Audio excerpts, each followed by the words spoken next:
see if he's awake. Let's get this show on the road. All right. Wait for Thomas to come. Okay, calling this special meeting of the Hackensack City Council to order. It is Monday, December 29th, 2025. It is 5:31 p.m. If you can read the notice, please.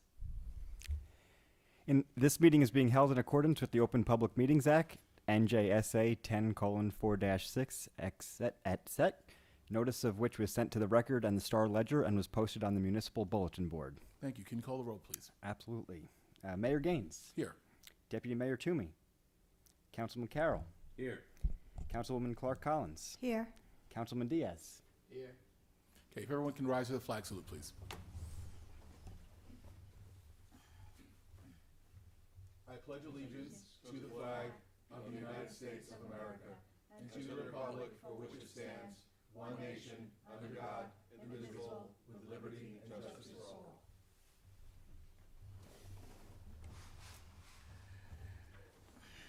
Thank you. We have no approval of minutes. We have no resolutions for executive session. We have no proclamations and presentations. We have no reports and presentations from professionals and department heads. Any member of the public wishing to speak on any agenda item? Can I have a motion to open to the public? I'll offer. Second. All in favor? Aye. Any opposed? Any abstentions? Anyone from the public wishing to speak on our sole agenda item for this evening? Seeing none, motion to close to the public. I'll offer. Second. All in favor? Aye. Aye. Any opposed? Any abstentions? Okay, we have one item on the agenda for today under new business. It's Resolution 508-25.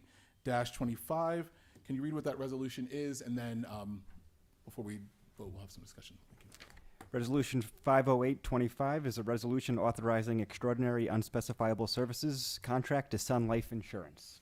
Thank you. Okay, before we vote on this, I did want to ask for some folks to come forward and just explain a little bit about what we're voting on this evening, how we arrive at this resolution. So I'm going to allow either Chris Brazano or Jim Mangan to rock, paper, scissors, decide who would like to come up and take that task on. I'd like Jim to speak. Oh, Jim, there you go. Okay.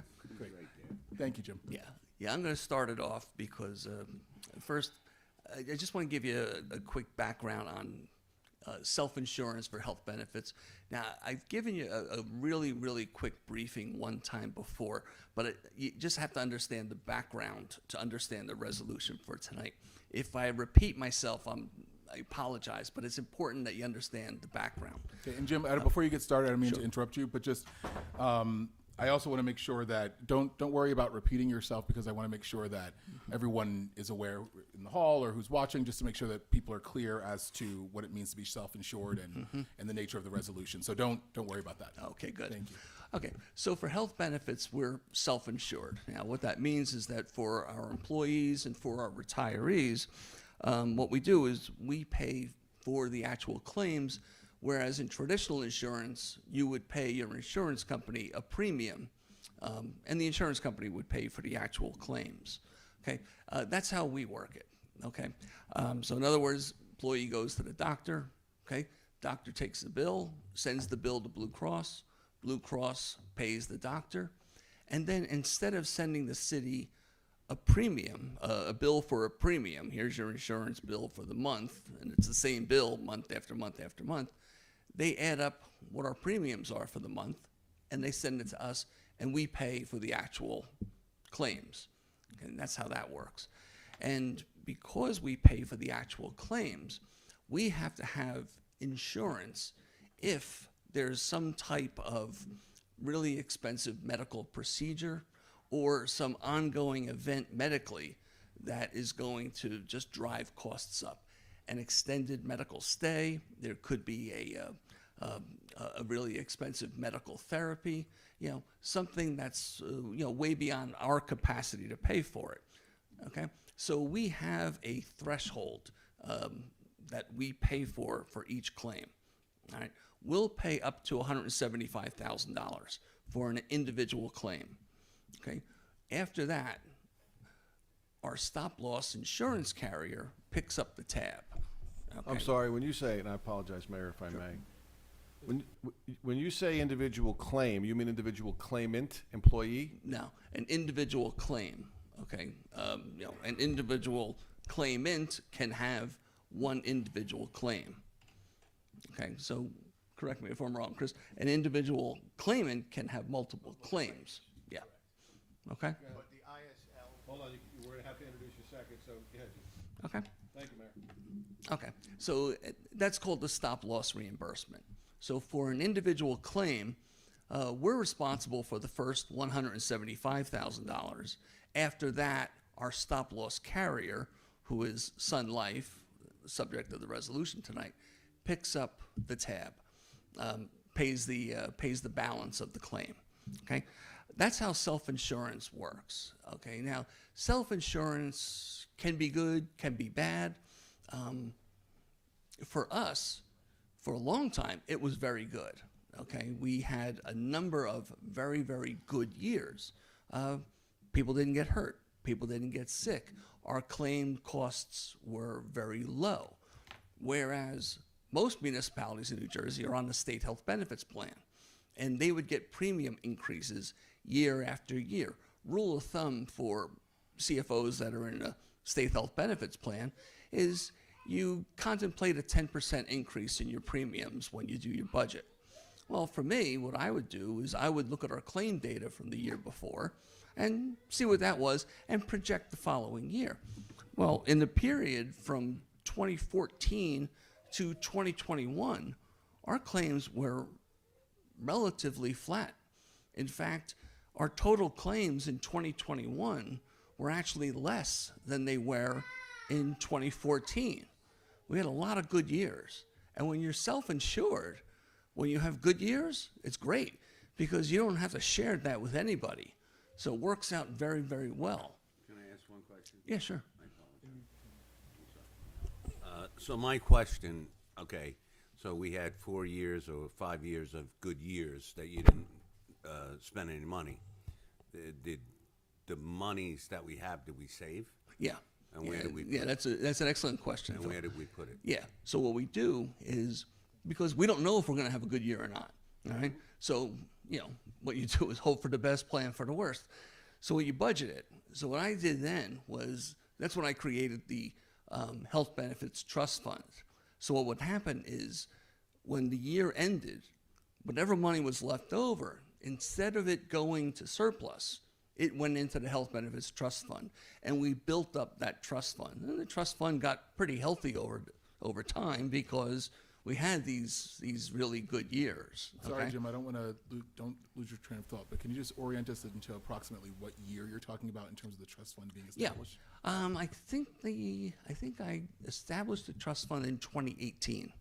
Okay, yeah. So by 2021, balance in the trust was about 1.6 million, I think, something like that.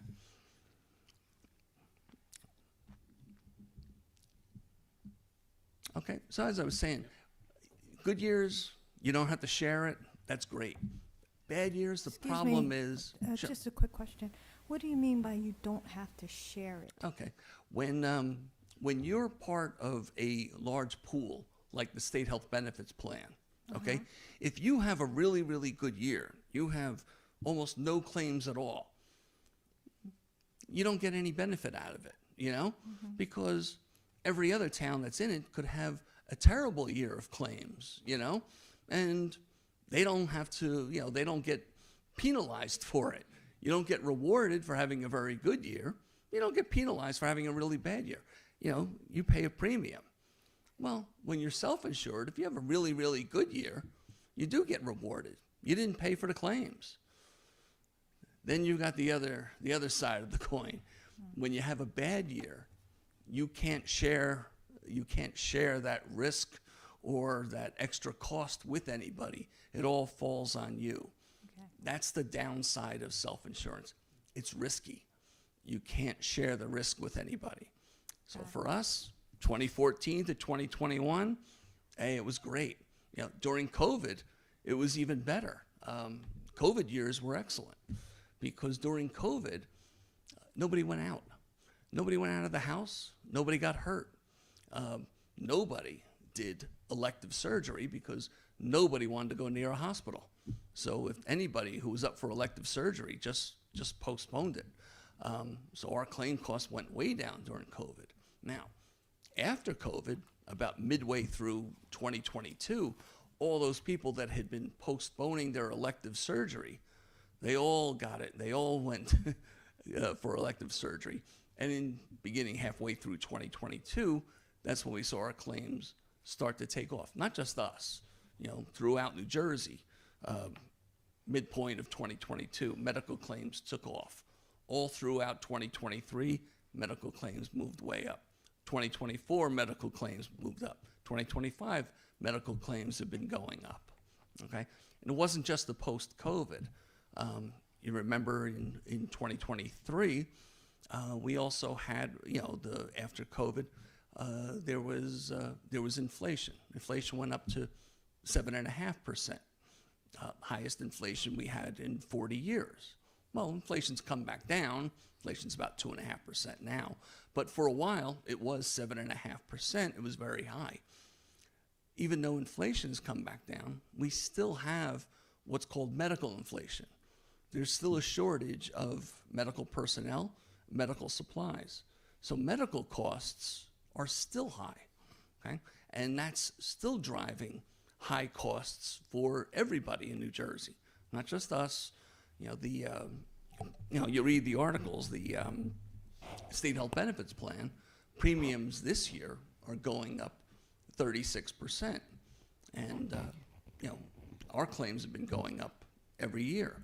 Now, Excuse me, I have sure. a question too. So the surplus that you're talking about, that we had a That went pretty into the healthy trust. Trust, so how did that come into play? Did Okay. Yeah, that's another good question. Okay, so we have these good years, okay? We build up the trust, okay? So like I said, 2021, the trust is about 1.6 million, okay? 2022 claims, our medical costs exceeded the budget. Now, that's why you have a trust. You have a trust for when you have bad years, okay? So we blew through the budget, so then we start using the trust to pay for what the budget didn't cover. And then in 2022, we increased the budget, hoping that this was a one-time event. But then in 2022, the claims took off even more, blew through the budget again. We had to go to the trust again in 2022, increased the budget in 2023. But was that all used in 2022? That trust? Well, we used some of it in 2022, some of it in 2023, and some of it in 2024, okay? Because So now it's depleted? not completely. It's down to about 300,000. You use the trust when the budget runs out, okay? And because the budget runs out, you can't replenish the trust. That's where the money from the trust comes from, all right? So now there's only 300,000 left in the trust, and that's where it went. You build a trust for when you have a bad year, okay? And unfortunately for us, 22, 23, 24, and now 25 have all been bad years, okay? So yeah, so the trust is now down to about 300,000. Jim, can I ask, so when you say 22, 23, 24, and 25 are all bad years, bad year to me suggests that it's an anomaly. You know, you win some, you lose some, but it seems like there's been a sustained pattern of losing some. And so I'm curious as to what attempts have been made in terms of foreseeing where we are today and perhaps mitigating them when it was the second year of a bad year or the third year of a bad year or the fourth time that you had to dip into the trust fund, and now it's down to $300,000, give or take. What has been done to prevent this this cliff that we seem to be on at this moment. Okay. Well, keep in mind, holding the line on health benefit costs is very, very difficult, okay, because the health benefits are defined in the labor contracts, okay? Now, we've been working on reducing health benefits in the labor contracts since 2016, okay? And the only way you can reduce health benefits in labor contracts is by increasing salaries. So we started doing that in 2016. We introduced a plan where the out-of-network benefits, instead of the city paying 80%, the city would only pay 70%. Now, in order to do that, we did have to offer the employees higher salary increases, but we also told them that because it's a cheaper plan, their health benefit contribution is smaller. Okay? And right now, we're at the point we've been offering that to all the unions. There are only 2 unions right now that don't have that plan. It's fire officers and white collar. All the other unions have opted for that plan. So that holds the line on some of the health care costs. Okay, that's a long time coming, though. That was one thing. Chris will tell you that when we started seeing the increase in costs in 2023, we were discussing it in 2024. He'll explain to you what we did in 2024, but and then obviously we had to increase the budget by $11 million in 2024 and 2025. That still isn't enough, okay? Because we didn't have enough in the 2025 budget, had to cover that with transfers. But what happened in 2025, which is different, is I track our claim costs, and I just look for trends. I match it to last year. Do that all the time. January of 25 matched against January of 2024 was way higher. Okay, could be a one-time event, could be left over from last year. February, same thing, way higher than 24. March, way higher than 24. Now, Chris is looking at the same data that I'm looking at. So we contacted each other in late March, said, are you seeing what I'm seeing? Yeah, so we got together in April because if this trend continued, we were going to have a real problem in 25, which we do. So we got together in April to figure out what are we going to do if this trend continues, because we have to do something, because if that trend continued, we were going to have a catastrophe before year's end, okay? So in May, he and I sat with our representative from Blue Cross, and he can explain what we implemented, okay? Before you, Why don't you jump in we there? go into that, I do have just a few questions. So, we're proposing the ordinance 508.25, authorizing Sun Life Insurance to take over our health benefit plan? Is that Just the stop-loss portion, just the stop loss? Okay. And they're the current provider. It's renewal. right? Okay, no, I'm just asking. No, that's okay. I just wanted to make that clear. Sure. The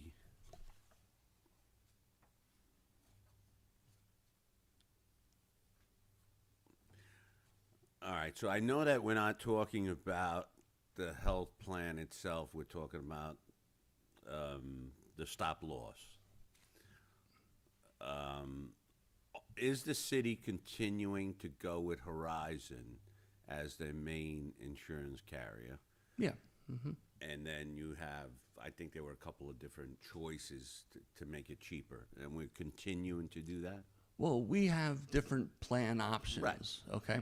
And depending on your hire date is what plan options are available to you. You know, if an employee was hired prior to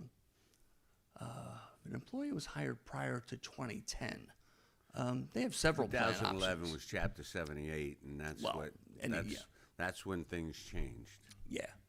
Well, Chapter 78 is got the you. law, so I got you. yeah, that's No, not an option. I want, well, because you got to remember, I am retired Mm-hmm. as a police officer. Some of the stuff does affect me, some of it does not. Mm-hmm. I don't see anything here that's going to reflect or do anything with me. But again, as ex-PBA president, some of the wording that we have put in the contract is contract, so we're just talking about stop loss, right? Right. That's Right. all. Well, Okay. and just remember, you know this, but just so everybody else knows, when somebody retires from Hackensack, whatever insurance they have when they retire stays with them for life. Okay? So we don't change that. So we couldn't change it. All right. And you're 100% correct. We're not talking about any of that. Yeah, the resolution for tonight is about the stop loss. Okay. I'm reading it, I just want to make sure. Okay. All right. But Chris is going to talk to you about what we did this year to try and rein in the really high claims. Okay. Sorry, before we pass off to Chris, and maybe this is a Chris question, but I just wanted to ask, because the timeline, in January 25, the claims were higher than January 24, the same for February, same for March. In April, you meet. If my recollection is correct, and it may not be, so please correct me if I'm wrong, but I believe the budget was introduced, my recollection was that it was introduced in April. Is that correct? The budget for, No, the budget was introduced in May. it was introduced in May, okay. Yeah. So, should I expect to hear Chris describe how this was budgeted for in terms of the budget that was established after you've tracked January, February, March, April, and then had the meeting in April? Should I anticipate an explanation as to how this increase was being accounted for in the budget that was presented once the problem was well, identified? Well, the budget, right, may have contemplated what we were talking about, but Can we you don't. explain what you mean by that? Well, when I did the budget, all right, it's all based on last year's claim data and the claim data up to the time that we're doing the budget, right? You can't say that, okay, well, January through April was terrible, but it's going to get great. So I'm only going to, now, you know, we don't do that. You No, know, I agree with you. You have So- to say January through April's been terrible. April to December is going to continue to be terrible. So we've that's how we budget. anticipated Oh, yeah. that May through, or Yeah. June through December were all going to be terrible. Right. Okay. Right. And then May was even worse. And then June got better. Okay. But All right, so then I have another question, because I'm, again, reading the resolution, and I was told or emailed that Horizon is refusing to cover us. There was a letter sent by Horizon saying no. that, so the email that I got is not correct. I think, if I can, Mayor, if I may, Yes. I think some of the information that was disseminated over the weekend after Christmas attached a response from certain insurance companies who refused to bid the stop loss. We sought, or you're going to hear from the city's insurance consultant and broker, went out to market because the renewal was so high from whatever this company is that we have in front of us today. Yes, they're all named these great names. So we've got Sun Life, and they have a 47% increase looking down the barrel for the city. So of course, they went out to market and tried to get some other people who were in the same business as Sun Life writing stop loss, insurance. And apparently at least two came back saying that the city's experience, the claims were such that they didn't want to bid it. Is that accurate? That's accurate. I think that's what you're referring to. And that's what I'm saying, because I see here as part of the second or third paragraph, whereas the city asked other loss insurance carrier providers to quote the city for 2026, and they have refused to bid for the city stop loss coverage due to the claim experience that the city has had over the years, particularly 2025. I'll stop there. When were we, the city, advised of that?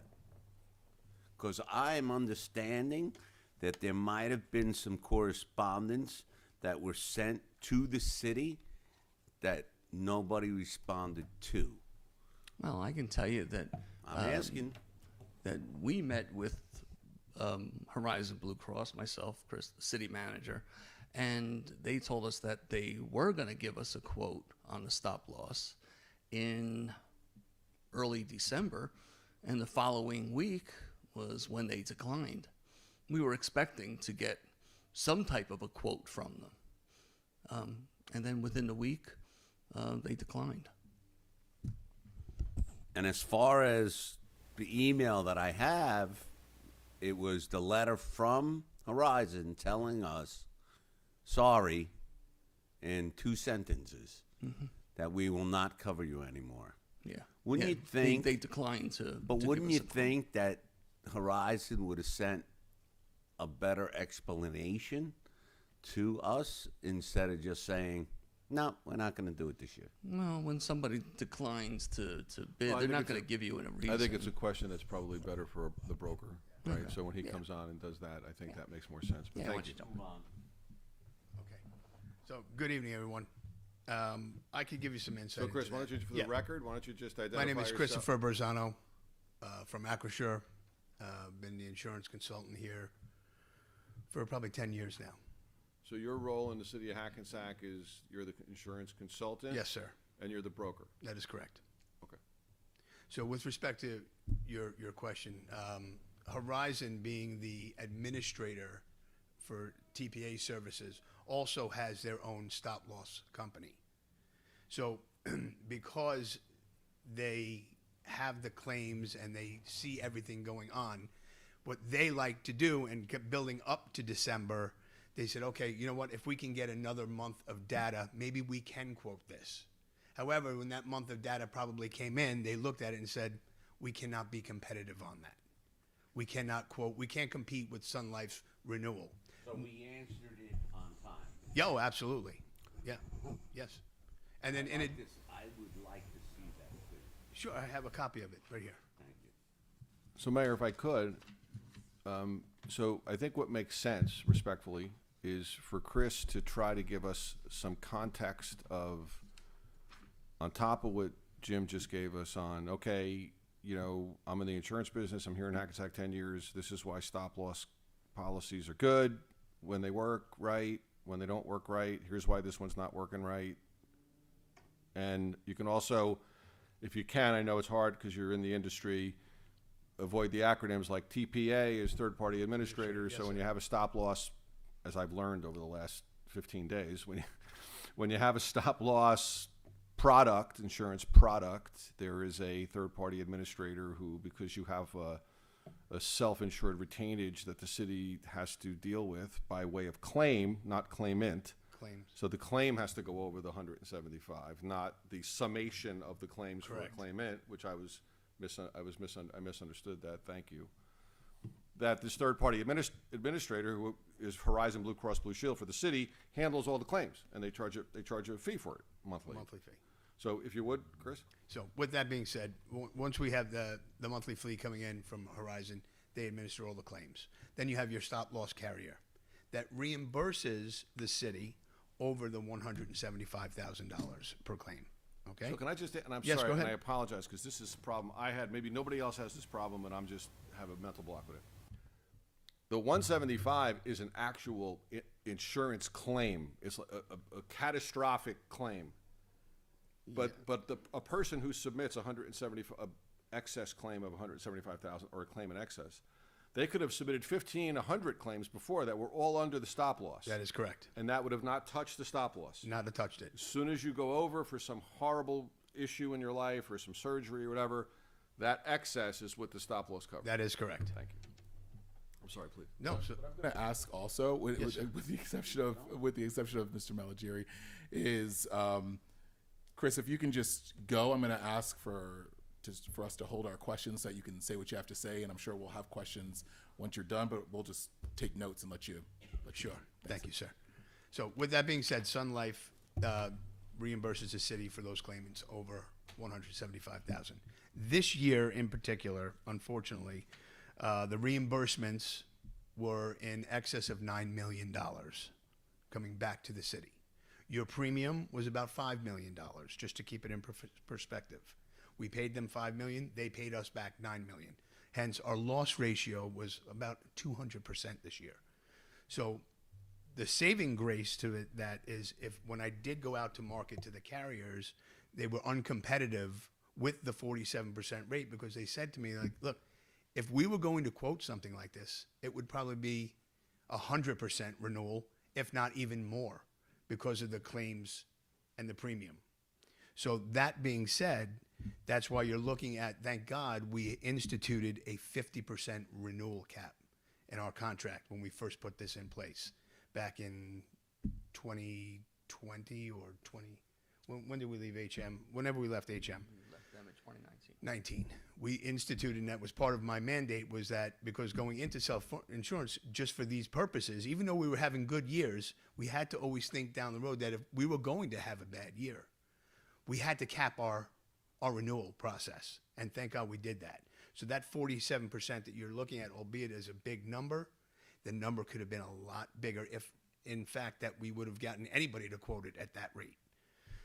So that being said, the stop loss kicks in, and we do need to carry it to get it, to keep this in place as an obligation to, paying these claims and getting reimbursements going forward. I did not recommend increasing the individual stop loss, because you can increase it or decrease it, the 175,000. By increasing it, it's just going to add more liability onto the city under that level. So it just doesn't make sense. We're here now. We're going to keep it there now, right where it is. And hopefully what we're doing going forward is hopefully what we put in, what I should say is, back in June, we changed, because most of the, well, I should say 95% of the high claimants that we're discussing are all out-of-network claims. The providers do not have a contract with Horizon. They're not in network. They can bill whatever amount they want. So what we did in June was we put in a company called Zealous, effective July 1st? Zealous was 2024. 24 we put in Zealous. And then in 2025, this year, we changed the fee schedule on the out-of-network reimbursement. So whereas we were paying based on a regional level here in Hackensack for all intents and purposes, where the rates could be, let's say a knee surgery is $10,000 here in Hackensack. We changed the fee schedule to compare it to a national level. So whereas a knee surgery in Iowa only pays $2,000, we have to take the national scope now. So we've reduced the amount of payment that's going out the door. That was in July of this year. Going forward, in addition to that, what I've recommended is putting in Evocor. They're a third party through Horizon that is going to pre-certify and pre-authorize all out-of-network claims going forward. Now, we have seen some different, some levels of claims coming down with the effect of this so far with what we put in. And I think, Jim, you've seen... Yeah, let me jump in? Yeah, go ahead. So what Chris said about Zealous was something that we did in 2024, okay? What it does is it implements another layer, another set of eyes, looking at each of the claims to make sure that they're charging. No, it's another set of eyes looking at the claims to make sure that they're charging the correct, the correct amount, and we're not overpaying it. When we met with Blue Cross this year in May, and we saw the costs that we were paying January through April, we said we have to get even more aggressive, okay? That's when Blue Cross suggested that we change the network reimbursement rate and we go with this national rate. And we said, okay, that's what we want, and implement that as soon as possible. You know, said, okay, we can put that in. We'll put that in place for January. Now, in the period from January through May, we were running on the average of $1.8 million per month higher than January through May of 2024. 1.8 million per month higher than the year before. That was the trend. that was the runaway train that we had to try and stop. We implemented this Fair Health Network reimbursement rate in June. For the period from July of 2025 through October 25, we don't have data for November, but from July to October, the same 4-month period. Wait, rather than guess, let me give you the actual number. Yeah, for the period from July through October 2025 as compared to July to October 2024, per month, our claims are down $161,000. So from $1.8 million over to down $161,000. Okay, that's what the change that we put in effective June 1 had. Okay, so still too early. Okay, we do have 4 months worth of data. We don't have November's data yet, and obviously we don't have December's data yet. But cautiously optimistic. Okay, then what Chris had said about Evercore, that was the meeting that we had earlier this month with the city manager, that we're going to implement that on January 1st. That's yet another layer, only this time what they're doing is instead of looking at the price being charged, they're going to look at the actual claim itself to make sure that it is a medically necessary claim. Okay, because we can't do that. We're all lay people here. Okay, and if it's not medically necessary, well, then the claim will just be outright denied. Okay, and that'll be in effect for January 1. And we're hoping that that's between these two things. This is how we're going to try and control these costs going forward. Problem is, our claims experience from 2024, 2023, 2024, and this year, well, definitely January through May, and possibly, that's what our stop loss premium is based on. As Chris said, our 2025 premium was about $5 million. And the 2026 premium is about $7.5 million. It's a $2.5 million increase, 46%. Yeah, that's definitely high, very steep. But for that $5 million premium in 2025, we're being reimbursed $9 million. This is why nobody else wanted to bid. Who's going to bid better than $7.5 million on a policy that paid out $9 million in claims? Nobody, you know. The unions. So if you went from a 70-30 type reimbursement and now you're going to a 60-40 type reimbursement, have the unions said anything about that? No, I think we should hold off on that. We can talk in closed session. We've looped in Labor Council to advise us going forward on this issue. I agree. Thank you. I apologize. No, nothing to apologize about. yeah, if I could just say one thing about it, though. It's what we've done. We haven't changed anything. Yeah, I wouldn't in say terms of anything more on coverage. that. Thank you. Okay. Yeah, no, I appreciate it. Yeah. Okay. All right. So, okay. So the resolution that's before you tonight, okay, is to renew that Sun Life contract, that stop loss contract. 2025, $5 million premium, which paid $9 million in claims, and the renewal is a $7.5 million premium. Okay. Now I won't kid you that We do have another problem in 2025, and with that $9 million in reimbursements, we don't get our reimbursements right away. Okay, sometimes it takes up to a year. In October of this year is when I got the last of my reimbursements from 2024. Now, I'm used to getting reimbursements a year late. That's just something I've gotten used to. The problem is that this year, the reimbursements are so high that having to wait for them until well into 2026, that's created a cash flow problem for me, which is just something that I have to deal with, okay? It's the only thing I can do is ask, plead, to Blue Cross and the stop loss, please expedite my claims, get me my money as soon as possible.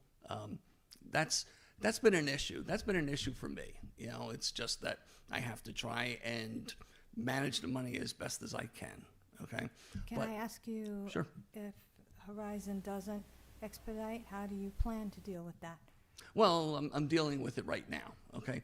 Horizon has to get the information to the stop-loss carrier, and then the stop-loss carrier issues the check to me. There were definitely communication issues between Horizon and the stop-loss carrier, and I was all over him on it, and he was all over both Horizon and the insurance carrier about it. Okay, a lot of issues got resolved back in October and in November, and I did see a flood, a real flood of checks in October. Okay, but they owe us right now about $5 million. Okay, and while it's not unusual for 2025 claims to be paid in 2026, it has created a cash problem, and the cash problem has created issues. It's not a deficit issue or anything like that. One of the issues it's created is that my revenue projection for interest income isn't going to hit projection because we didn't have as much cash in the bank as I planned, so we didn't make as much in interest as I planned. Things like that. It's Okay, but I'm not understanding. My question is, how do you make up for the amount until you get reimbursed for it? What account does it, or where does it come from, as far as? Okay, no, what it means is that because I don't have that money coming in, for example, in the budget, so I had to cover that in the budget with transfers. So you see when we do transfer resolutions, and you'll see we've done 2 very healthy transfer resolutions, one in November, one in December. One was about $1 million being transferred into health benefits, and then on December 10th, we transferred another $900,000 into health benefits. Now, what will happen is that money will come in sometime in 2026. Now, if I had gotten the reimbursements in time, I wouldn't have had to make those transfers. So these are just issues I have to deal with. Okay, but it's just part of the job. So I'm sorry, did you have a question? I'm sorry. I have a question regarding the transference. When you talk about transfers, some amounts, that means that is the possibility that it may hurt another areas where we're getting that money from? No, because what I do is I transfer it from areas of the 2025 budget where we had over budgeted or we had money left over, okay? Maybe there was an area of the budget where we expected something to happen and it didn't happen. Somebody retired, for example. Can you give us an example? Yeah, let me think. For example, somebody could have retired, okay, that I wasn't contemplating. Tax collector retired in May, okay, and I budgeted her full salary for the year. She retired in May, and the new tax collector makes a lower salary, okay, so there was excess money in the tax collector's salary budget. Okay, so I would transfer that money out. Okay. That's just a simple example. So I don't know. I think this might be a question for Chris, but whoever wants, Steve, this might be a question for you as well.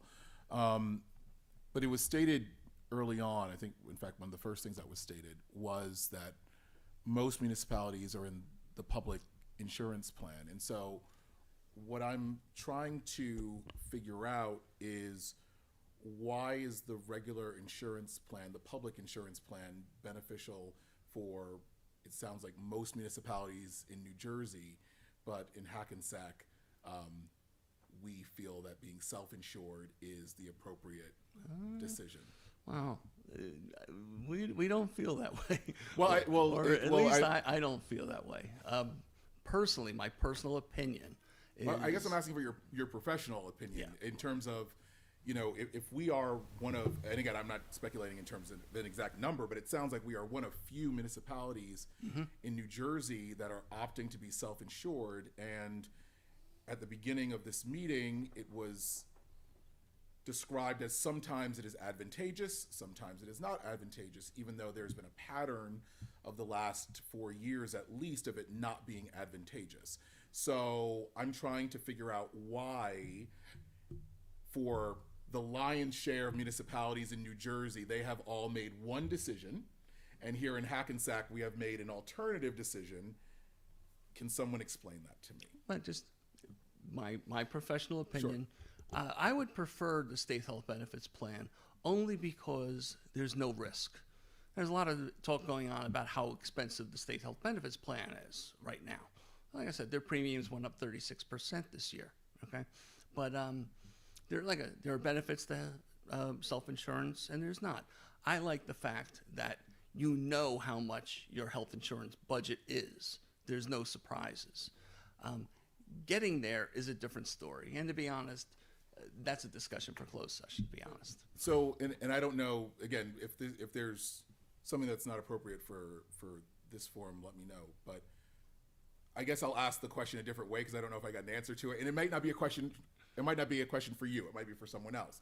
But if there's a 36% increase to the public health insurance this year, I have not heard of municipalities saying, this is too rich for my blood, let me go self-insure Bogota, Teaneck, Inglewood. I'm not hearing that. If I may. So, yes, please. Okay, so not every municipality is big enough to be self-insured. They can also be out of the state and be fully insured, which is buying insurance direct from Horizon on a fully insured basis. Same program, same concept, fully insured. The state is ironically a self-funded program. It's just that they give everybody the same exact rates for the different plans that they offer. It's what we look at it as a last resort for a municipality if they're running so bad that, if you're out of the state, you can't get insurance. Let's say you're going to get a 55% or 30%. In good years, the state maybe went up 12%, so that the municipalities would go into the state health benefits. Now, this 36 or it's actually 37.8% this year that they're coming out with, about 50% of those municipalities and school boards that are in the state health plan have been getting their data to pull out of the state health benefits. So I know in fact, like one of the HIFs that we approached to put the city in, that ironically declined us because of the claims issues, they've took on about 36 municipalities out of the state this year alone, just by way of this. So the answer to your question is, yeah, a lot of people are saying the 38 is way too rich for us. They're not necessarily going to a self-funded program. They're going to another fully insured program. So they'll get their monthly rate. They'll get their, the benefit of their, if their claims are good, they'll get a lower renewal. But they're not going to have to share that with anybody. So, and I'm not trying to belabor the point, No, but go I just right want to try and get clarity, because Sure. it seems like the underlying issue is the self-insurance. And so, are there other municipalities that anyone can point to that are population, or that have a similar workforce, that are also self-insured? Yeah, one of the things Mayor Chris and I talked about in 2024, and we actually tried, didn't work, was creating our own HIF, our own health insurance fund, along with Union City and the city of Plainfield. All three of us are good-sized municipalities, put the three of us together, and that's a good-sized health insurance fund. Ultimately, the logistics just didn't work out, but I was really hopeful that that was going to work, because that's the benefits of self-insurance with a good enough group that we could spread it out, but it just didn't work out. If I can, Mayor, Chris, did you answer the mayor's question? No. Yeah.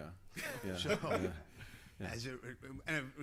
as it relates to the state health benefits, No, the question was, are there any municipalities that you can name that are similarly situated as Hackensack who are Yes. self-insured and are having a good experience? yes, the answer is yes. And can you name any? The city of Union City would be one. They were self-funded. They ended up going into a HIF because their claims were a lot lower, and they wanted to get out of the risk game. They were doing well. They weren't as bad as you guys, unfortunately, are this year, but they were ended up staying self-funded for close to 10 years.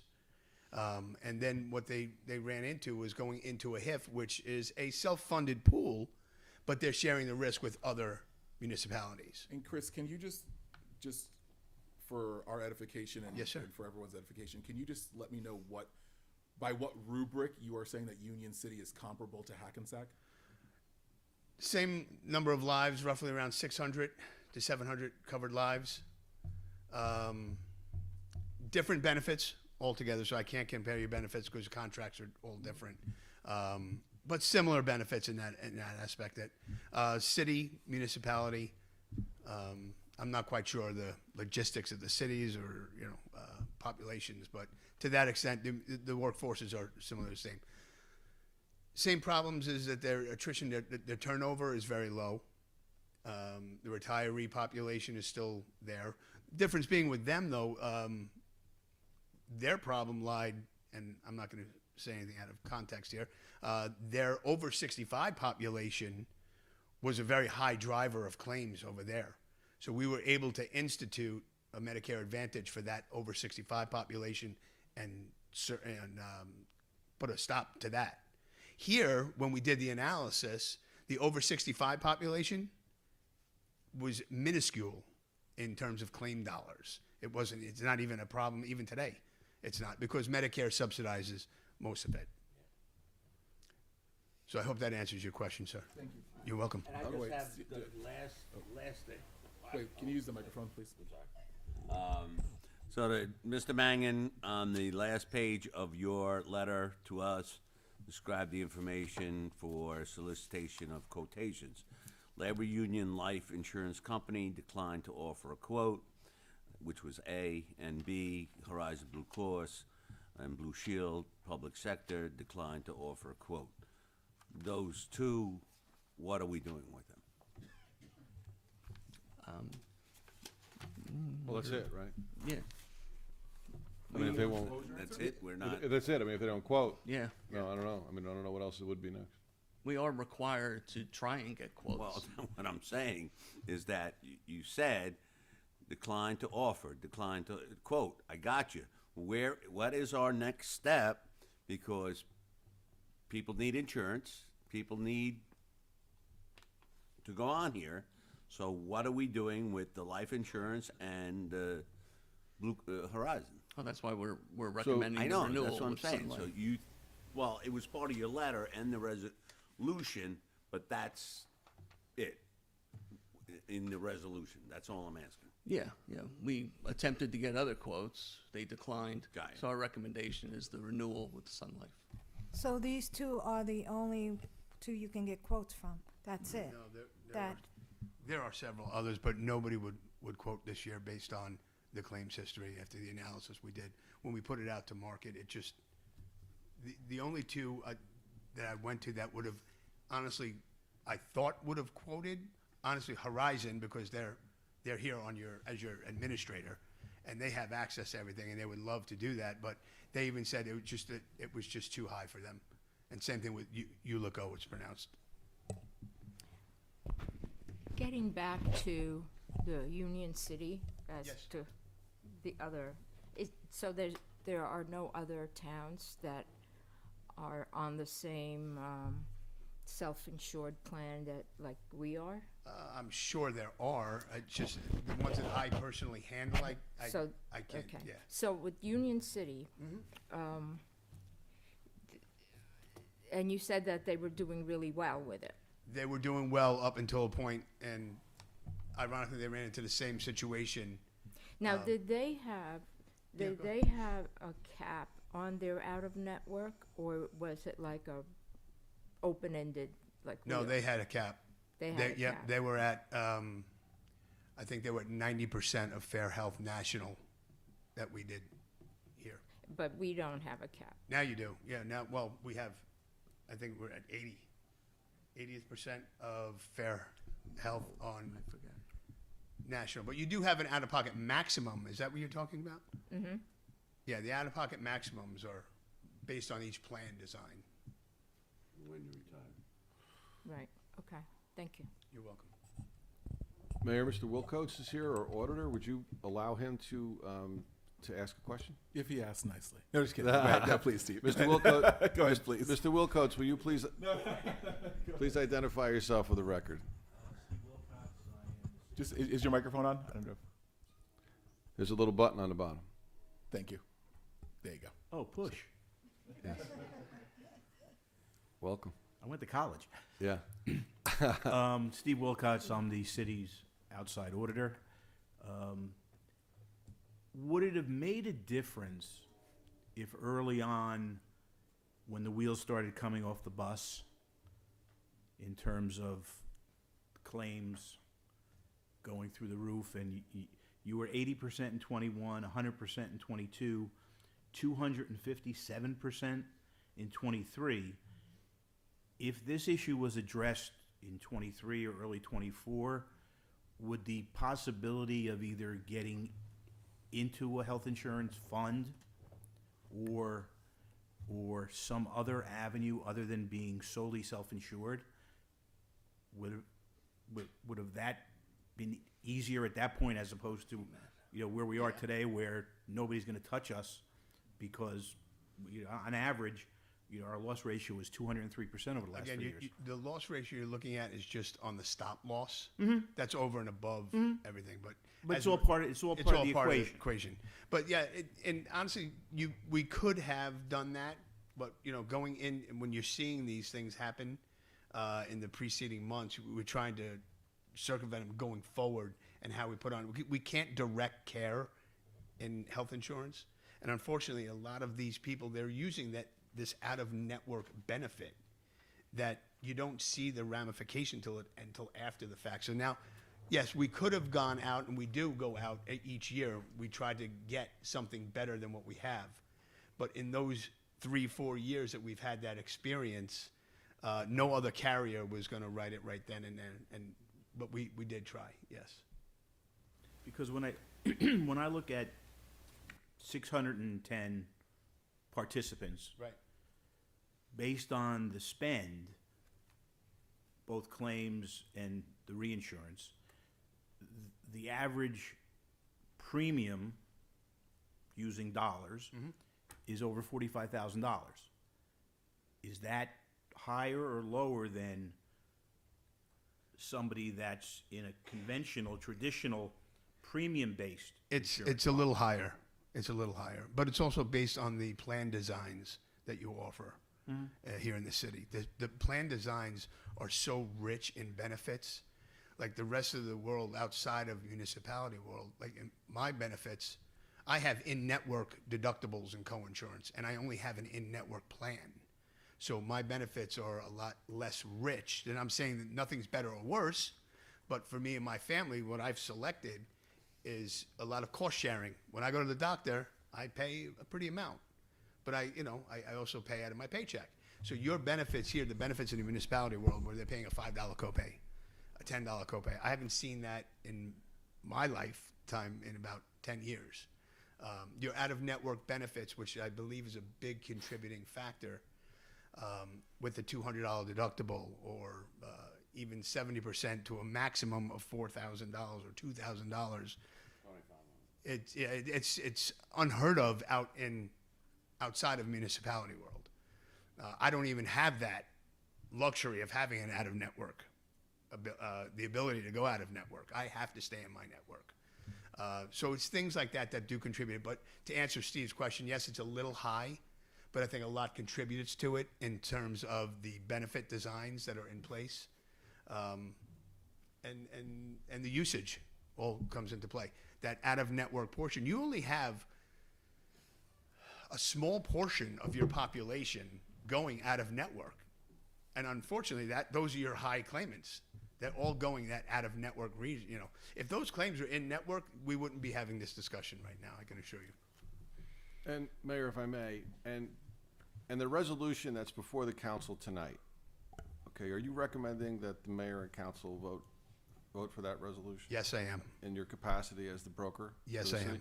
So, and what is in place now that's going to stop the same claim experience that we had in 2025 from happening in 2026? Because don't answer that just yet.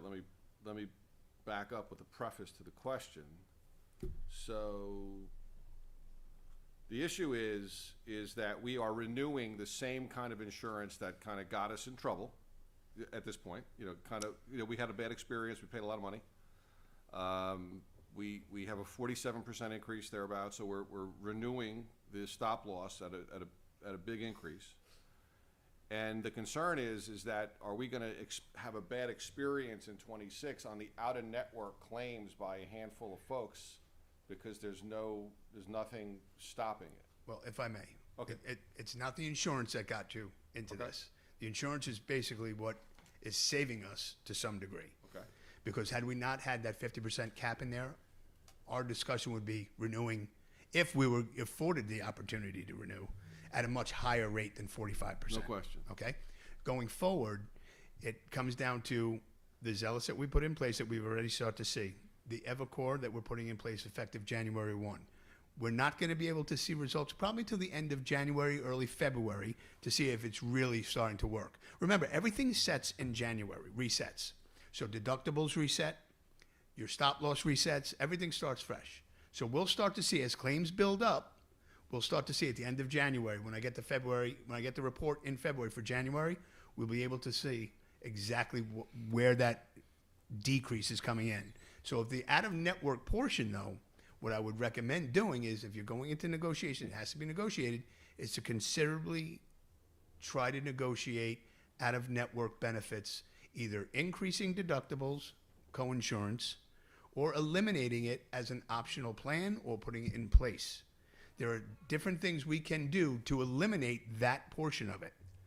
And I think it would be very, very interesting to see. So let me ask this, if I may, Mayor, just to follow up. So now, in light of the new programs put in place, when somebody goes out of network, correct me if I'm wrong, and they get a procedure done, and it's Okay, they won't be able to get the procedure until the doctor pre-certifies it and gets it pre-authorized. assuming that happens. Okay, So now you have a certified procedure, and you have a doc who's out of network, and the doc says it's $100,000. okay, And our program now works where we have a national average where that says, well, that's really $38,500. correct. What happens in that setting? So here's what happens. So that claim comes in to what we have in place. It gets re-adjudicated based on our fee schedule that we're using, the smaller one. They send the claim to the doctor and they give him the payment. Now the doctor has a difference of the $38,000 and the $100,000. Theoretically, that doctor can bill the patient for the balance. That is not happening right now. No. That is, What they'll do is, they will accept Done it. payment. we've had it where you went for a procedure, it cost $25,000, that's what they billed. They took out my insurance, I paid my deductible, and yes, so we do have that. Yeah, And but it it'll, would continue. And yeah. But remember, Phil, the doctor will know what he's getting reimbursed before the procedure. They always do. They know exactly. There's no surprises. There's a code for everything. That is correct. So we can't start all this in 2026? We have to wait a year? No, it's No, it's starting, all- starting in it's January. Done. We're started. We've started.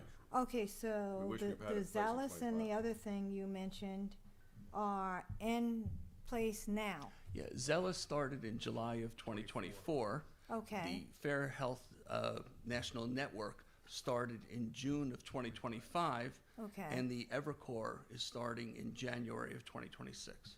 And also, what we just mentioned about the deductibles, is that also starting in 2026?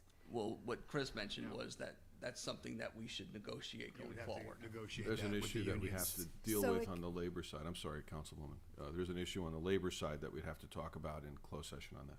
Oh, okay. So that part of it is a labor issue. Yes, it is. Got it. Okay. Thank Yeah. you. Okay, I have another question. It seems like the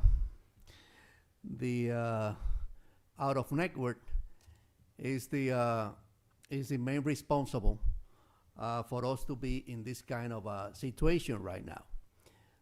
But my question is, if we are still keeping the out of network procedures being pre-certified, being authorized, that will be a guarantee that we won't be put into this again in terms of the amount of money that we will have to. It's Get- not a guarantee. It's what it's going to do. It's going to lessen the amount of claim dollars that we'll be paying out. So whereas before we were paying on a higher fee schedule, now you're going to be paying that same claim. Let's say it was a knee surgery last year, where you paid out $50,000 on it. If that same knee surgery comes in, putting aside inflation or anything else, now it comes into our system now that we have in place. Let's say it comes out to $24,000. So the amount of that claim is going to be diminished. Okay. All right, thanks.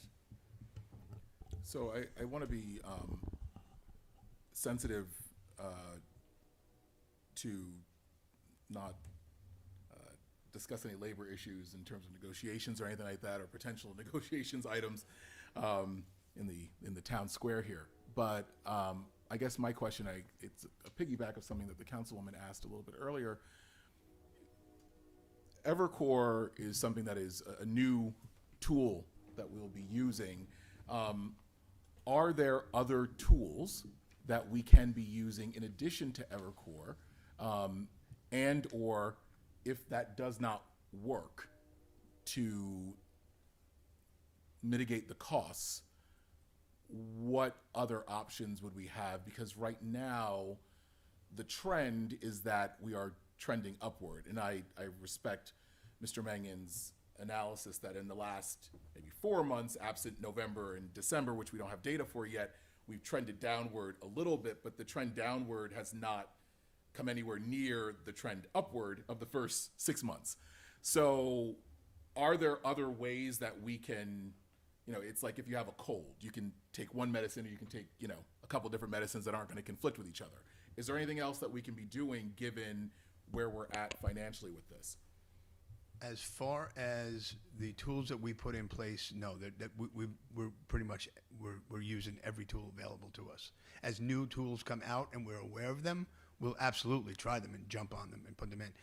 If it does not work, and part of my recommendation is always going into the state health benefits as an option.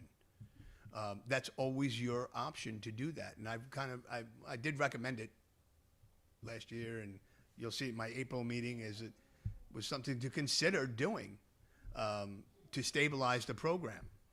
You may pay a little bit more going in because it's a set premium per month, but it will stabilize your program. It's not going to fix your problem. The problem is that out-of-network availability that you have built into your contracts that your population is afforded to. Unfortunately, these people that are doing it, the doctors unfortunately take advantage of that situation. And again, that's not a Hackensack thing. That's an industry thing. These guys are, they're doing it not just to Hackensack. They're doing it to every municipality. They directly market to your folks that work here to get them in their door. And they'll say they accept everything. Unfortunately, that's the problem. I unfortunately don't have an answer on how to police that. I understand that, and I just want to be clear, and I know that this is what you're saying also, but I want to make sure it's clear to anyone who may be watching, you know, it is at no fault of an employee who has a long-term illness or has some sort of, it's at no fault of the employees. Absolutely if there are folks that they are seeing that are, I'll say, being somewhat predatory in terms of, you know, inviting them to seek service there and it being incompatible with our healthcare. So, and, yes, please. Do you mind if I ask a question? I'm not, 'Cause please. this one's bugging me as it is our city attorney. Well, you know, we both came away from that last meeting with you, and that 175 was relayed to us. It was 175,000 per employee maximum. And I'm looking at the high claimant report, and every high claimant has one time 175,000 as if we paid it, and then the rest of the balance went to Sun Life. But you're saying it's per claim. Can you please clarify that? So the claimant, if that claim goes over 175,000 for that particular claimant, it'll be on your high claimant report. So any claims it's that are the fee- related to it's that. a cost. It's what that employee was billed for the year. For the year. So it's not one claim that they put in. It's, Right, it could be okay. 20 claims. Okay. It could be, you know, you're going to see on the claim, you'll see, you know, multiple. I just wanted to knee clarify that 'cause surgeries. it was led Correct. to believe that it was a particular claim had to be over 175. That's Oh, then, okay. I'm sorry, then I misunderstood, Rich. It's one ailment, if you want to use that word. But no, it's not one individual claim, not one bill. Right, so just to clear it up, and I'll move, if I may, Mayor, I'll move quickly. God forbid someone has cancer. That's a claim, Exactly. and that's a chronic treatment course. And if that treatment course is $1 million, and God willing, the person is cured, great, thank God. But 175 is the city pays. Correct. Everything after that is a stop loss. Reimbursed. Correct. Okay, other than deductibles and the like. But just say that same individual breaks his leg. And breaking your leg, just say it's $10,000. That $10,000 is covered 100%. Right, because we're self-insured up to 175.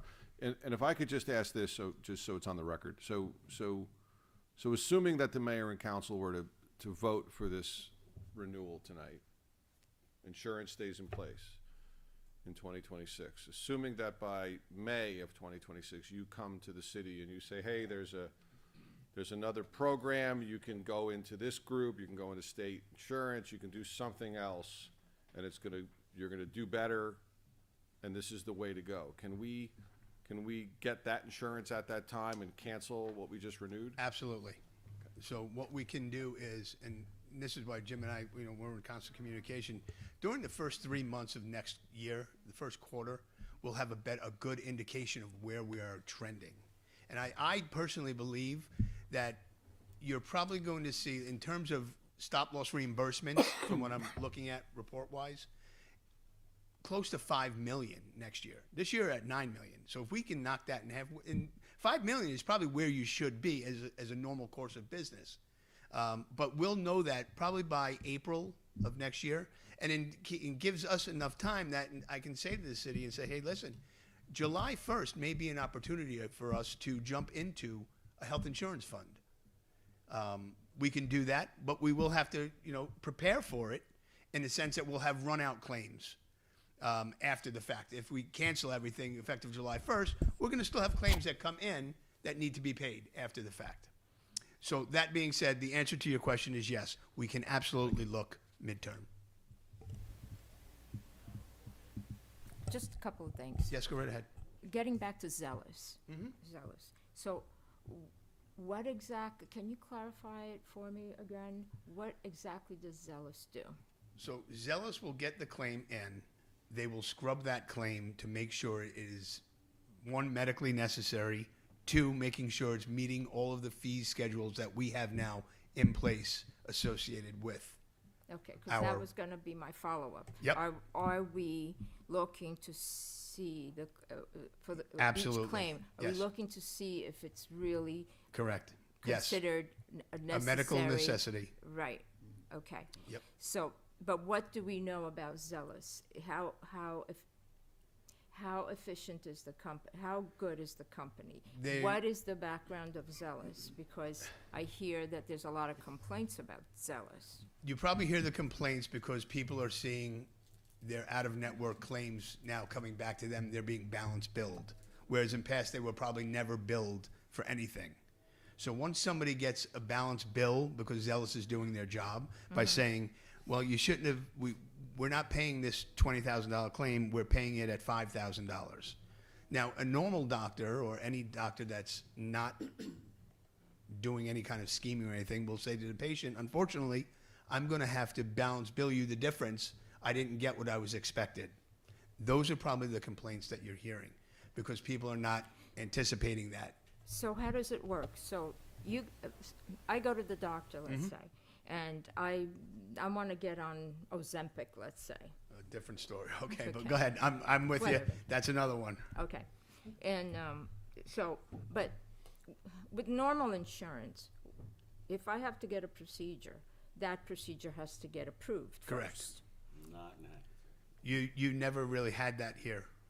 We didn't, we're, sorry. We're not supposed to have it. There is no pre-approval.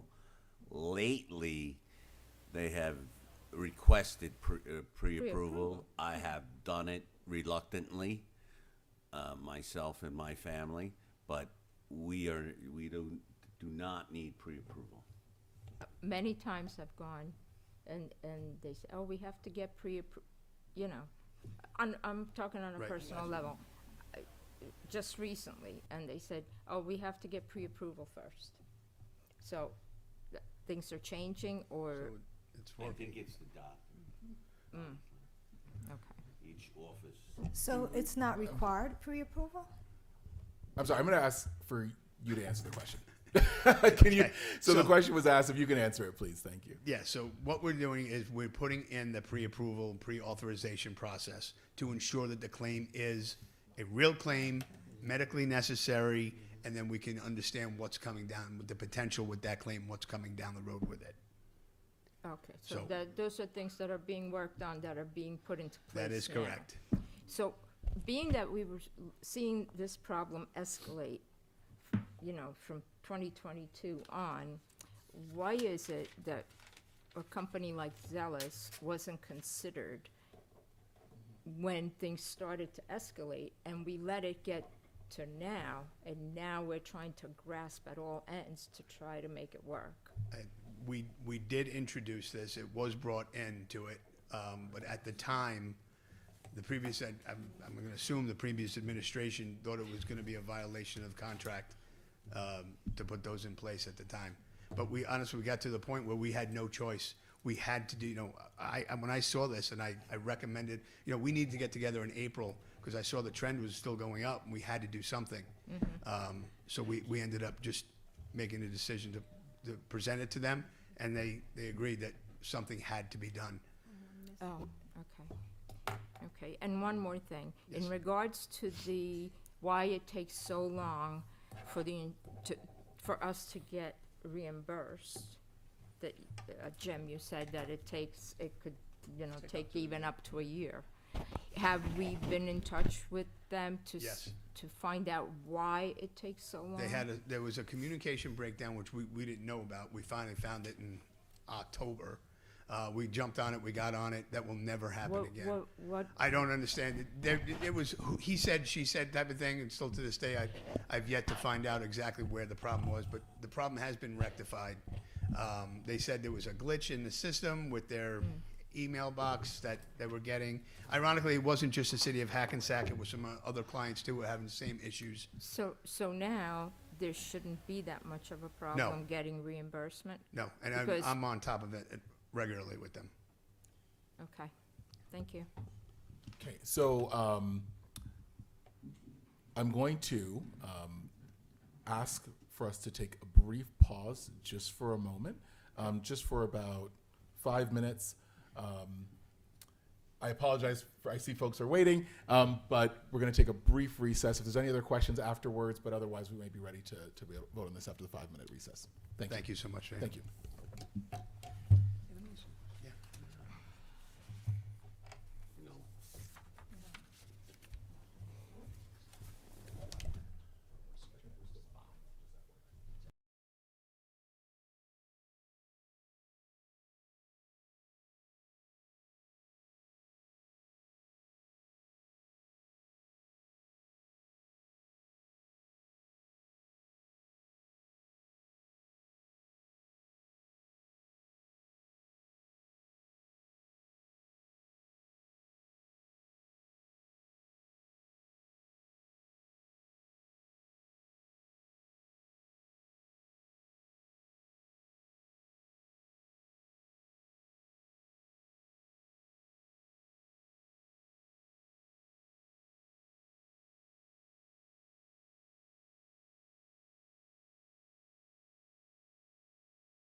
Thank you for indulging the quick break. Okay, so sorry, Deputy Mayor, you were asking something. Were you good with your questions?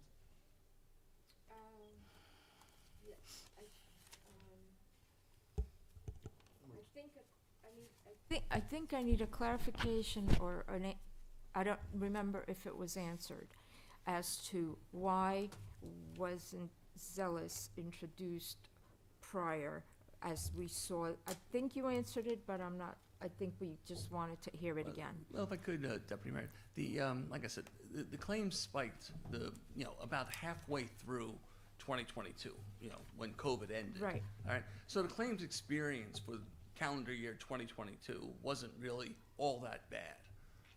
When we looked at 2023 as a whole, at the end of the year, in early 2024, that's when we said, Right. we're having a problem. And we implemented Zealous in July of 2024.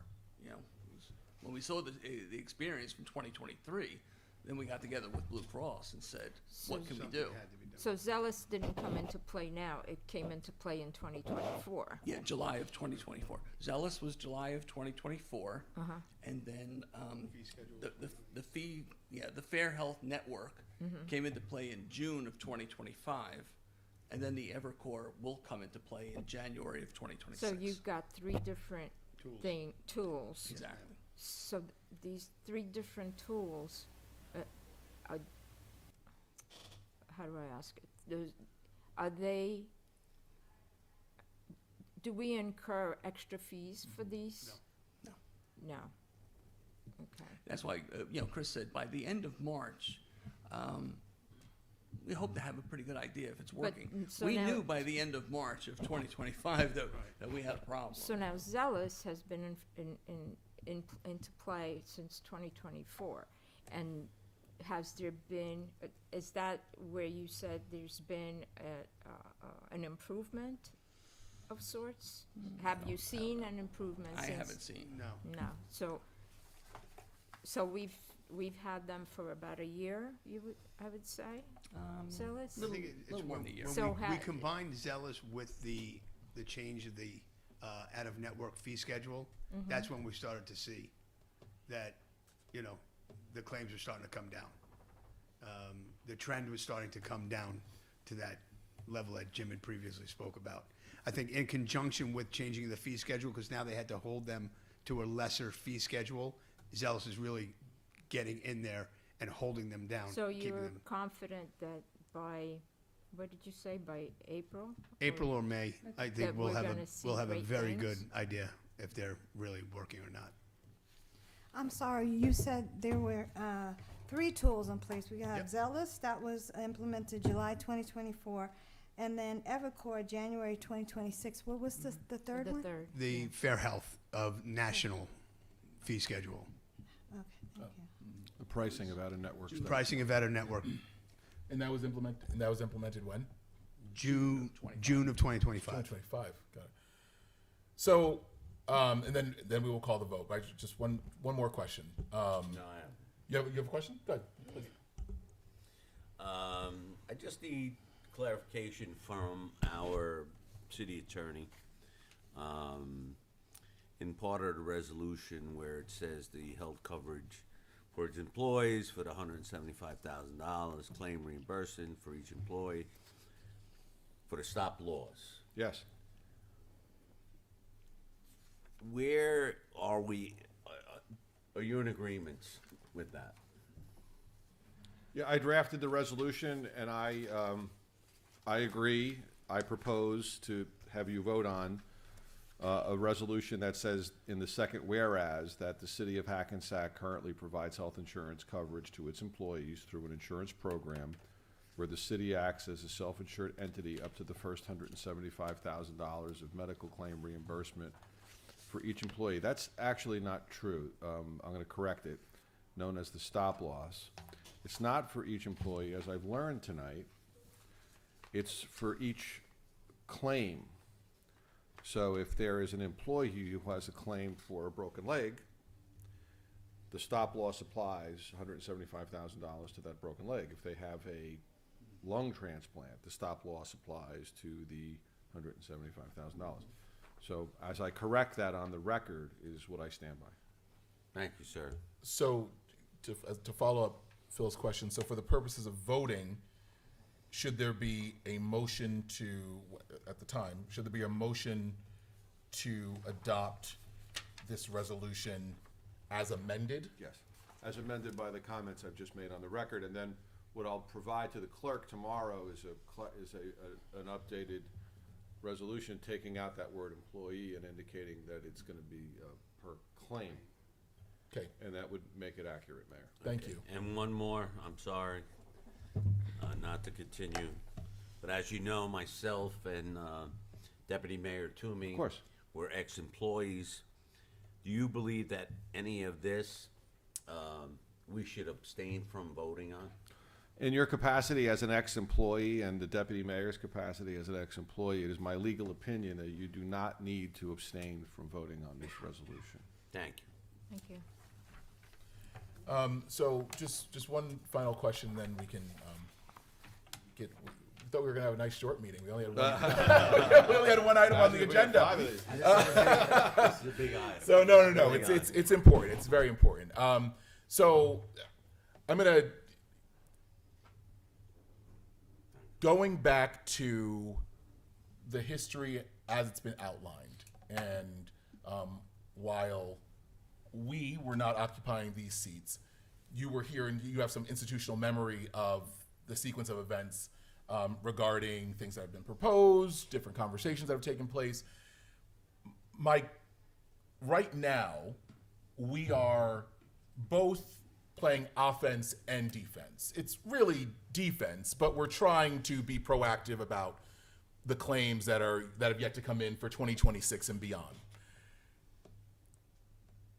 Is it a fair statement to say that there is more proactivity that could have occurred in 2023, in 2024, that could have mitigated where we are today? These three different tools that we are now utilizing, this is not my business, but I'm assuming that these tools did not come into effect in July 1, 2025 in terms of being available tools for the city of Hackensack. And so when we're looking at a history of increases and tracking upward over the course of years, isn't there some level of shared responsibility with the governing body to take action? I'm talking about, frankly, the previous governing body, to take action in consult with the team, city manager, CFO, et cetera. Not say et cetera, Chris. Sorry, that's not what I mean, but you know what I mean. Trust me. Aren't there steps that should have been taken or could have been taken years ago, especially if, as the deputy mayor asked, there's no extra cost, it sounds like, to the city to have Evercore, to have some of these tools that we're utilizing? Why weren't we utilizing them before if they were just lowercase I insurance on our insurance policies? We did, and not that there's a problem. We didn't understand. We didn't see the problem coming. It's not like it was giving us a whirlwind. It's after the fact that we start seeing on a monthly basis going forward that we started to recognize that coming out of COVID, everything got pushed back. We had no idea to the extent of what those claims were going to be going forward. When we finally recognized that this was a trend going up, that's why we came to the committee and we said, look, we need to do something. We have to put something in place to get these problems solved. If we can't solve the problem by changing the benefits or doing anything that's going to upset the apple cart, we have to put in certain mechanisms to at least put stop losses in, for lack of a better term, or controls in to help us mitigate some of those claims or to reduce the amount of the claims. The problem is the frequency and the amount of the number of claims that are coming that are just so astronomical. It's something I quite honestly haven't seen. I guess it's the same question. But just to be clear, what I'm trying to understand is, it seems like a common sense thing to say, you're going to the doctor, you're submitting a claim. You can't submit for a reimbursement for a box of donuts without getting it cleared by someone. You know, someone has to sign off on an expenditure. So if you're going for a medical procedure, to not have something in place that's going to vet the necessity of that medical procedure before you go out for it seems, you know, like I want to use the word malpractice. I mean, not in a legal sense, but I mean, it seems like a dereliction of some sort of duty and responsibility to not have some level of protection before people can just put in claims that aren't being verified in advance. Am I incorrect? And no, you are correct. It goes back to the doctors being, and I can't even say it. It just, they can bill whatever But they the doctors want. are going to do. The doctors They are can going to do do what whatever they're they going to want. do. Absolutely. What I'm saying is, you can't get upset at a cheetah for biting you. You know what I mean? Right. What I'm saying is, Right. we have a responsibility Yes. to try and prevent us from going to the safari. So that's what I'm trying to understand, is why these things were not in place prior to there being an emergency. In other words, why did it take 4 years? That's in other words, yes. Why did it take 4 years? Thank you, Councilwoman. Thank you. Because we did have several good years, not anticipating we were going to come into what we had. So everything was running very smoothly until we hit that one period in which we acted on as soon as we saw it. But sir, the claims were going up and up and up for 4 years. I understand what you're saying, but to his point, it's just like when I budget at home. If I see an increase continuing, I'm not going to wait for this period of time. I'm going to act on it now and say, hey, I'm going to call my carrier or whatever and say, hey, you know, what's going on here? Why are you increasing me year after year to this point? And it seems like that wasn't done. It seems like you saw it, but you know, not until 2024 you decided to start putting these things into place. These are some of the other things that we did offer, and some of the other recommendations were going into the state health benefits back in 2023 or 2024. To what extent, if I don't know if the prior administration, obviously they didn't act on it. Well, Mr. No, Manning, because you we go can back answer to that. 2021. Well, you were here the prior administration. Did you not give these recommendations, and what happened? Well, recommendations in terms of what can be done to curtail health benefit costs, okay? To me, what can we do to curtail health benefit costs, okay? That's a labor issue. What we can do is we can negotiate better terms for the city in terms of for health benefits in the collective bargaining agreements. That's what we can do, and that's what we've been doing since 2015, okay?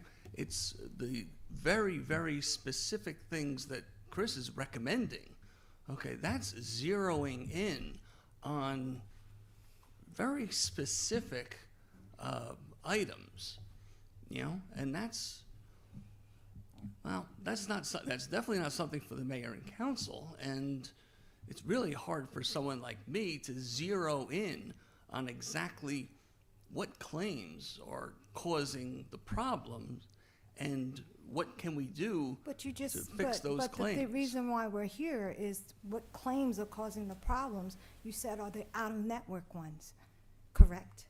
So that's what we're getting ready to vote on. It's the stop losses that cover the claims that are, and the claims that are causing the problems are the out-of-network claims. And Councilwoman, I just want to be clear about what we're saying. I think,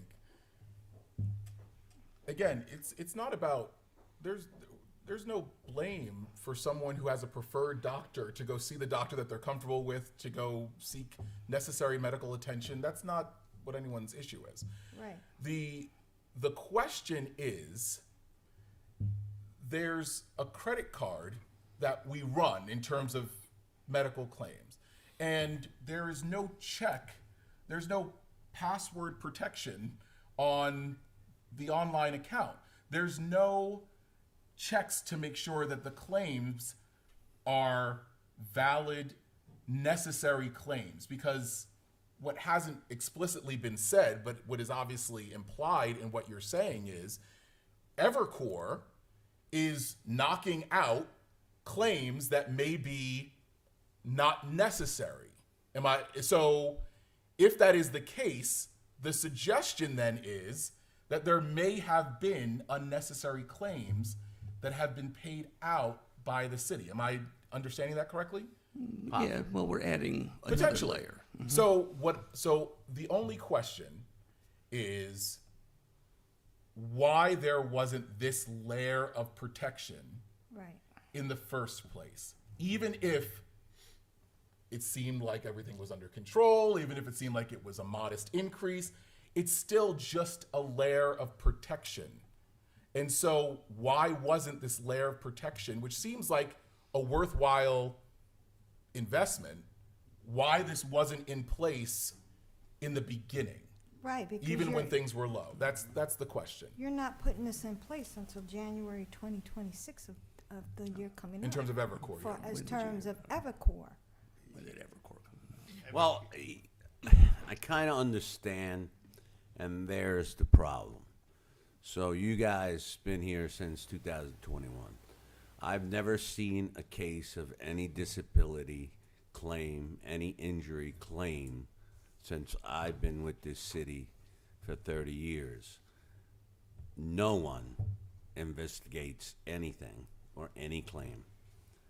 They claim, you go to the doctor, says my arm hurts. He says, yes, your arm hurts. They approve it. It's done. I haven't seen, like I said, I could go around the block and show you a guy that is out on a back injury and he's a roofer. So there's half of the problem. It's not only us, it's not only you, but you don't have any investigators going out there doing anything. So it is the claim is the claim. If the doctor says he's injured, I go to my doctor, I go to your doctor, they all meet, they say yes, 65%, see you when you die, basically. I think he's referring, are you referring to workers' compensation claims and stuff like that? 65%, whatever. Well, like I said, it's not only the insurance claims, it's the overall, where you have people that are going to have an injury that are not injured, and they get evaluated, and we pay them, and the state pays them 65% of their salary for the rest of their lives. And then we pick up the insurance part of that because they're covered. So it's an overall problem. That's all I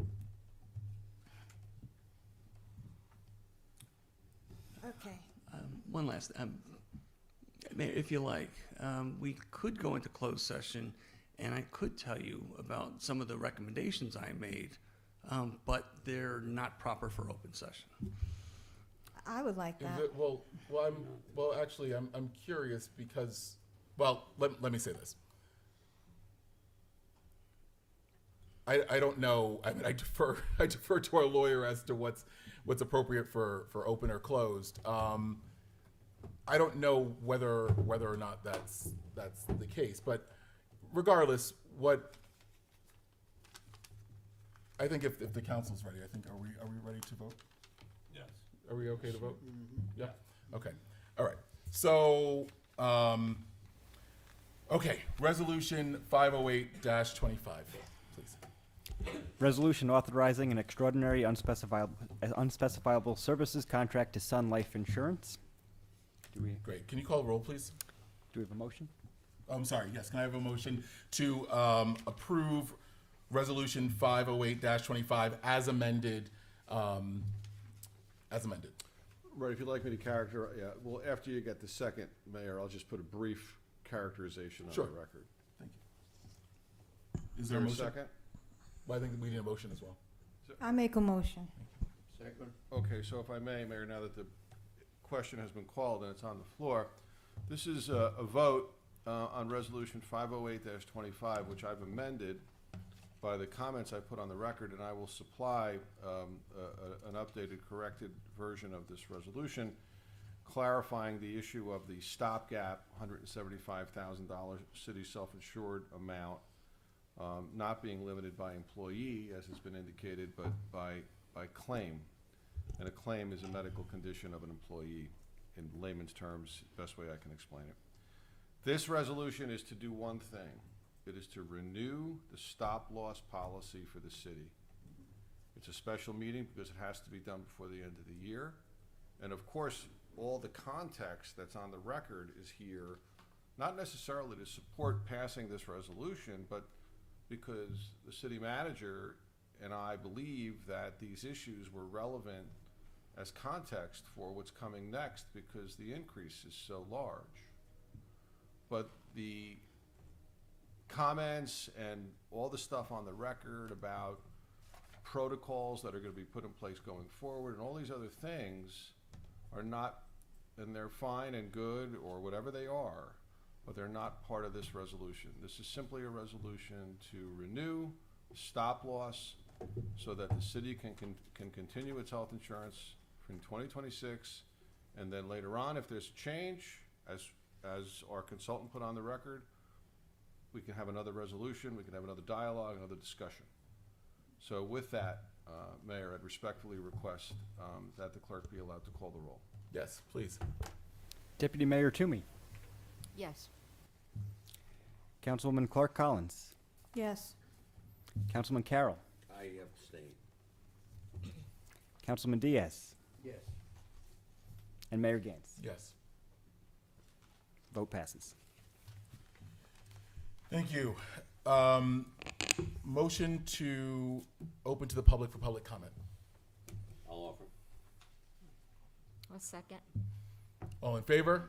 Aye. Any opposed? Any abstentions? Seeing none and seeing no public, motion to close to the public. I'll make a motion. Second. All in favor? Aye. Aye. Any opposed? Any abstentions? Thank you. Deputy Mayor. A few words.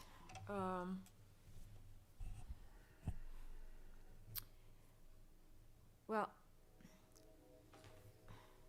I don't know what to say because you know, I just feel a certain way about how things went. So, and I said yes, just because we definitely need to have passed it in order for continuance for our employees. But it definitely needs to be looked into and fixed, because obviously something went wrong along the way. So, with that being said, thank you for all the explanations. Appreciate the clarifications, and we hope that things will get better for the city. Have a good evening. Thank you. Thank you. Councilwoman? Basically, I'm just going to echo what the deputy mayor said. You know, how do we get to this? And going forward, we definitely can't let this continue. It has to be fixed. And that's basically it. So I just want to take this opportunity now to wish everyone a happy new year. Be safe, everyone. And hopefully going into the new year, we'll have better resolve. Thank you. Thank you, Councilwoman. Councilman Carroll. I think I've spoken too much tonight, so I'm going to keep it nice. Happy New Year, everyone. God bless. And Tim, I know she's due. If I don't see you, God bless you. Thank you. Councilman Diaz. Well, I think we all have the same feeling tonight. And the good thing is at least we have the opportunity to sit down and discuss and get to some kind of solution, at least a temporary solution. I would like to suggest that going forward, that we have the opportunity to meet again at some point and continue discussing. I'm trying to dig in this issue a little bit deeper, and just to avoid that something like this happen in the near future. In the meantime, so thank you for being here. Thank you for the explanation, the clarification, and a Happy New Year, everyone. Thank you. So I don't forget, I'm going to do my Happy New Year now. So Happy New Year to everyone who's watching and everyone who's here. Just succinctly, for those who are watching, and I think we said this just at the last council meeting, this is what the work looks like. There's lots of questions. It's messy. We have to make hard choices, but making sure that our employees have health insurance is a necessity. I just want to state also and echo, it's an important issue, and it's an issue that I wish there was more proactivity on before we got here. I've said before, we inherit a chessboard with a bunch of pieces that are already played, and then we have to figure out how to move them. And this is a bitter pill to swallow, frankly. And our main concern is, number one, making sure that people who have legitimate health care and medical issues are getting the care that they need and that they are entitled to, and making sure that we have funds to make Hackensack run effectively for our citizens and our residents. So we do need to do better. We will do whatever we can do within our jurisdiction to ensure that happens, but I want to thank everyone for coming out to this special meeting, and to Jim and Chris and Steve, thank you for coming in as well and answering our questions. And with that, I need to, and Tom, thank you as well, Tom.